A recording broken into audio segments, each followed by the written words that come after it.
Her gün milyonlarca insan, görünüşe göre mezarların üzerinden geçtiklerinin farkında olmadan Kaliforniya otoyollarında seyahat ediyor.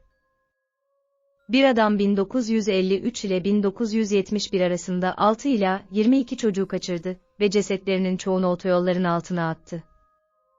Merhaba arkadaşlar, bugün sizlere çocuk cinayetleriyle günümüzde, cesetleri halen bulunmaya devam eden çocukların McRae Edwards'ın tarafından acımasızca öldürülmesinden bahsedeceğim.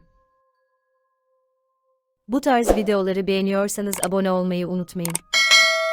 McRae Edwards, 17 Ekim 1918'de Montgomery County, Arkansas'ta doğdu ve 1941'de Los Angeles County, Kaliforniya'ya taşındı.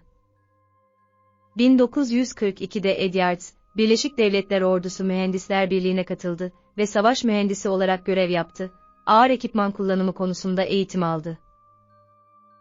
1946'da Mary Hoyle ile evlendi ve çift Kaliforniya'ya taşındı. 1950-1957 yılları arasında Pico Rivera, El Monte ve Azusa şehirlerinde yaşadı.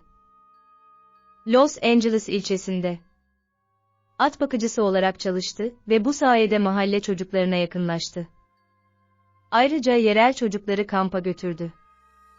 1950'lerde Edwards, Uluslararası İşletme Mühendisleri Birliği'ne UO'ya katıldı.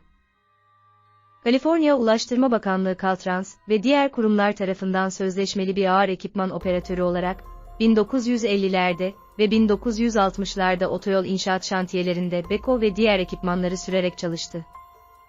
1960'larda Edwards, eşi ve her ikisi de evlat edinilmiş iki çocuğuyla Los Angeles, Silmar'daki Ralston Bulvarı'na taşındı. Edwards, 1953'ten 1956'ya kadar 3 çocuğu cinsel tacizde bulundu ve öldürdü. 1968 ve 1969'da 3 kişiyi daha taciz etti ve öldürdü. Daha sonra tüm suçlarının seks arzusundan kaynaklandığını belirtti. Edwards'ın kurbanlarından birinin cesedi Santa Ana otoyolunun altında bulundu ve diğerlerini Ventura otoyolunun altına attığını iddia etti. 1970 yılında, Edwards ve 15 yaşındaki isimsiz bir erkek suç ortağı, Kaliforniya, Silmar'dan Edgar Cohen'in evine girdiler ve burada 3 kız kardeşi sırasıyla 12, 13 ve 14 yaşındaki Valerie, Cindy ve Jean Cohen'i kaçırdılar. 157-68 Rockford Avenue adresindeki evlerinden. Onlar onun eski komşularıydı. Kızları ebeveynlerine evden kaçtıklarını söyleyen bir not yazmaya zorladıktan sonra, Edwards ve suç ortağı onları arabayla Kaliforniya, Nehal'ın kuzeyindeki Angeles Ulusal Ormanı'ndaki ücra Boujuet Canyon'a götürdü.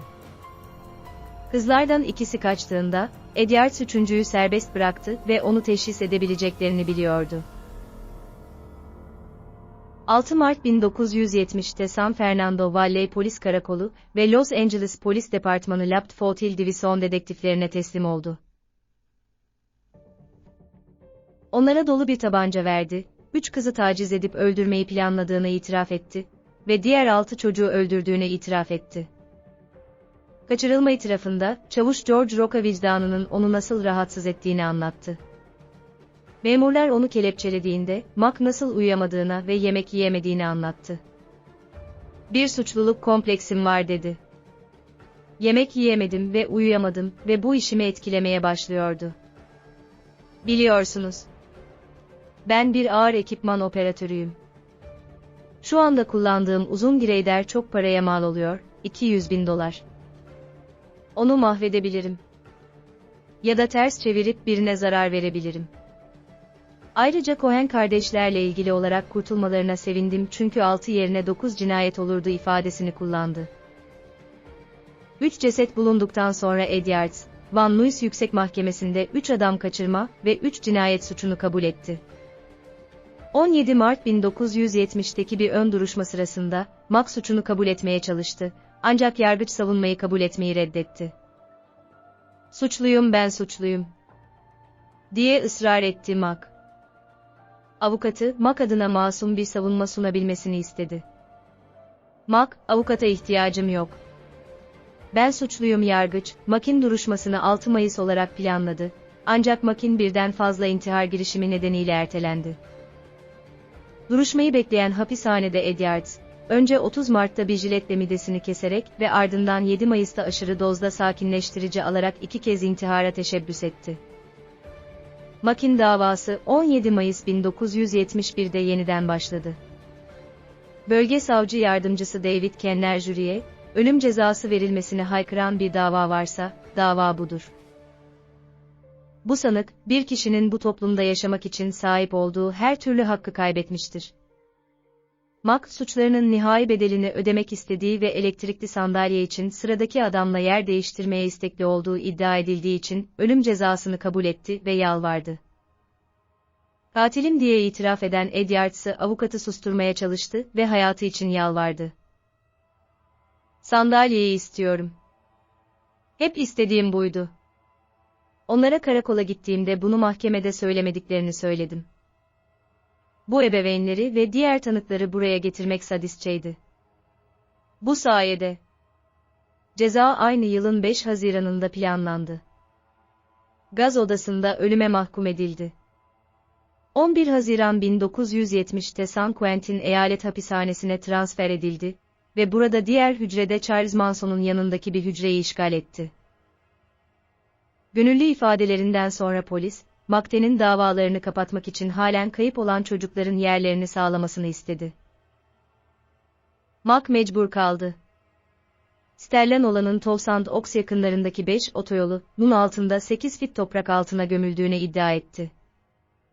Caltrans'ın otoban inşaatıyla görevli bir çalışanı olarak Mack'in bazı kurbanlarını ortadan kaldırmak için kazma ekipmanına erişimi vardı.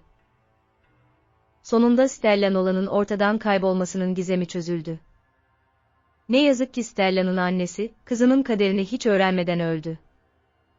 Mack Ray Edwards'ın kaç can aldığını kimse bilmiyor. Elbette 12 yıl ara verdiğini iddia ediyor, ancak Mack bir pedofil, katildi ve varsayılan olarak bir yalancıydı. Kaliforniya'da ne zaman bir çocuk cesedi bulunsa, Mack şüpheli olarak görüldü. 26 Kasım 1968'de vurularak öldürüldükten sonra bulunan Granada Hills'ten 16 yaşındaki Gary Rochette. Donald Allen Todd, 13 yaşındaydı. 16 Mayıs 1969'da kaybolan Paco Iman'ın. Edwards, 3 kişiyi daha öldürdüğüne itiraf etti. Kurbanların cesetleri bulunamadığından, hiçbir zaman resmi olarak şu cinayetlerle suçlanmadı. 6 Ağustos 1956'da kaybolan Azusa'dan Don Baker, 13 ve 11 yaşındaki Brenda Hoyle. Hoyle, Edwards'ın baldızıydı. Silmar'dan 16 yaşındaki Roger Madison, 16 Aralık 1968'de ortadan kayboldu.